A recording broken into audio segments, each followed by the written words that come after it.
আমি কিছু bottom mushroom নিয়েছি। এই মাশরুমগুলোর আমি পকোড়া করবো। আজকে কীভাবে পকোড়া করব সেটা আপনাদের দেখাবো। বটম মাশরুমগুলো গোটা গোটা পকোড়া করা যায় না, এটাকে একটু কিমা করে নিয়ে তারপরে আমি পকোড়াটা তৈরি করব। আমি মাশরুমের মধ্যে কিছুটা আটা ছড়িয়ে দিলাম। আটা দিয়ে এটাকে ওয়াশটা পরিষ্কার করলে ভালো পরিষ্কার হয়। দেখুন আটা ছড়িয়ে দিয়েছি, কালো কালো নোংরাগুলো ভালোভাবে উঠে যায়।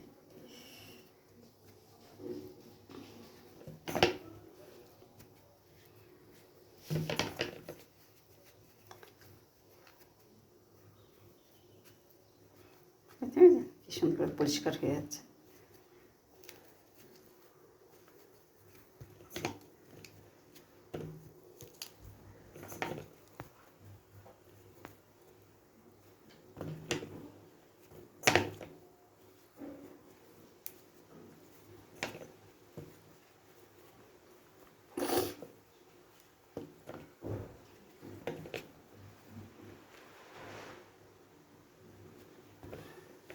এখন এটাকে আমি জল দিয়ে ধুয়ে নেব।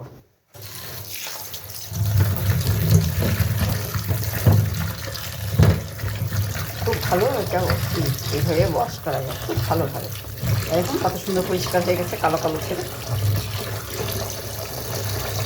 এইভাবে আটা দিয়ে পরিষ্কার করলে মাশরুম খুব সুন্দর পরিষ্কার হয়ে যায়।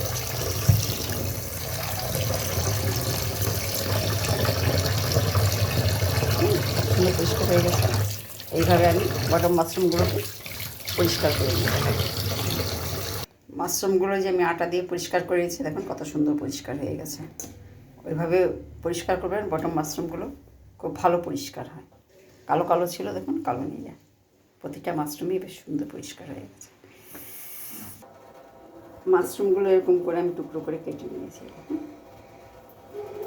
মাশরুমগুলো কেটে নিয়েছি।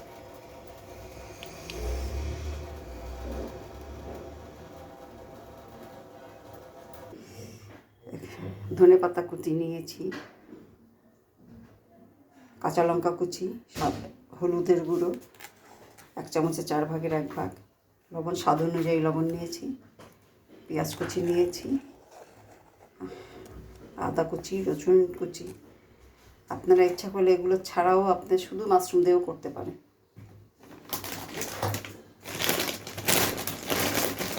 মাশরুমের পরিমাণটা আমার বেশি আছে, তাই একটু ময়দাটার মধ্যে বেশি দেব।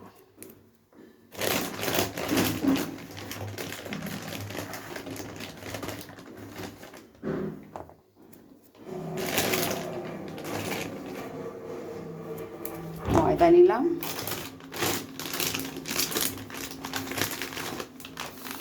ময়দার সাথে সুজি দিয়ে দিলাম, সামান্যই সুজি দিলাম।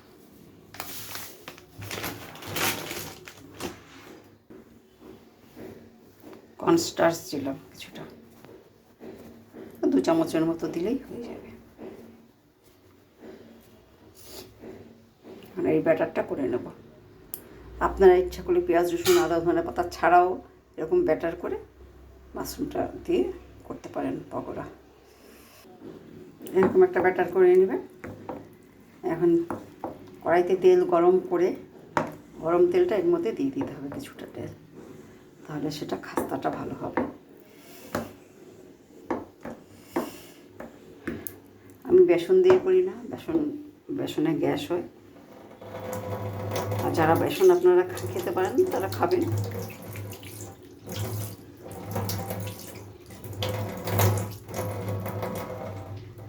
আমি কড়াই বসিয়ে দিয়েছি, কড়াইয়ের মধ্যে আমি সরিষার তেল দিয়েছি। আপনারা ইচ্ছা করে সাদা তেলও ভাজতে পারেন।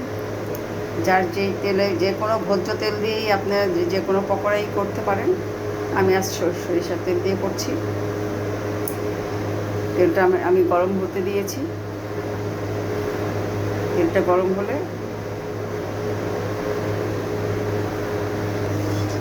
আমি কিছুটা তেল তুলে নিয়ে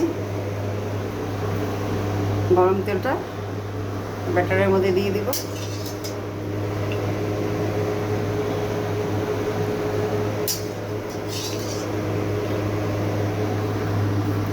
ঠান্ডা হওয়া অবধি অপেক্ষা করবো, নইলে হাত পুড়ে যেতে পারে।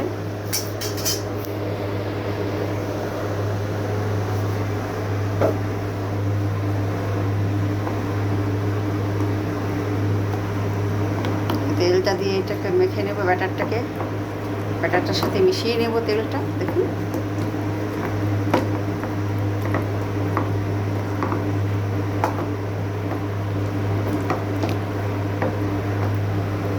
যারা পেঁয়াজ রসুন আদা খান না তারা এমনিই করতে পারেন, এরকম এইভাবে ব্যাটার করে তার মধ্যে মাশরুমগুলো দিয়ে আপনারা মাশরুমের পকোড়া করতে পারেন।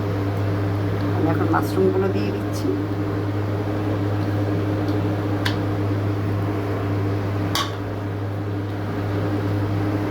মাশরুমগুলো এই ব্যাটারে মেখে নেব।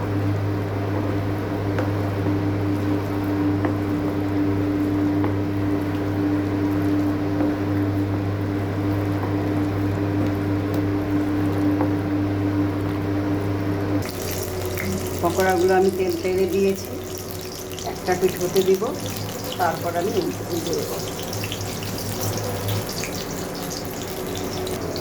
আমার একটা পিস হয়ে গিয়েছে, এখন আমি উল্টে দিব।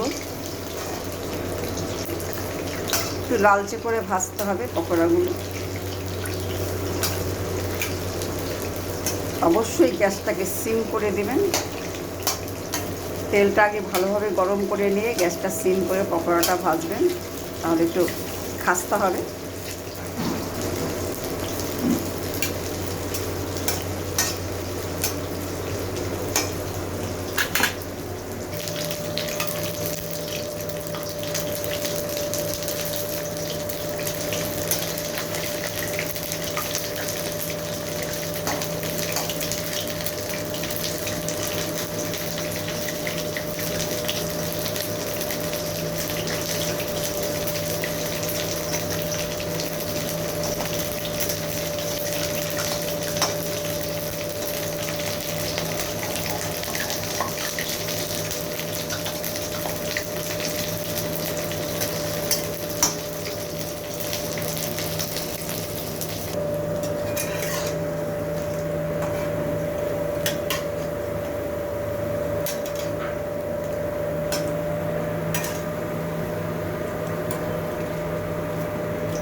এইভাবে লালচে করে ভাজতে হবে।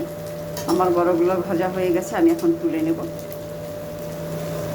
আমার বড়াগুলো ভাজা হয়ে গেছে, আমি তুলে নিয়েছি। এখন আমি আরও কিছু বড়া এখানে দিয়ে দিব।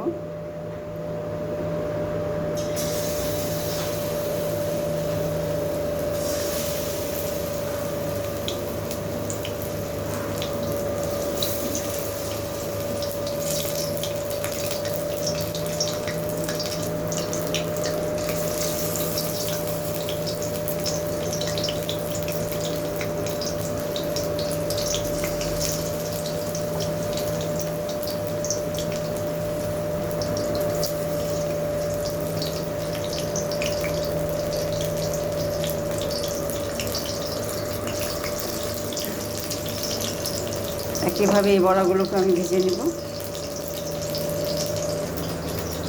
মাশরুমের পকাগুলো আমার হয়ে গেছে, দেখুন কত ক্রিস্পি হয়েছে, মুচমুচে হয়েছে, খেতেও খুব ভালো হয়েছে।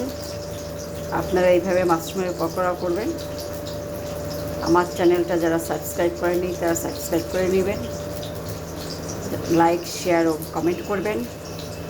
আমার চ্যানেলটা এতক্ষণ দেখার জন্য ধন্যবাদ।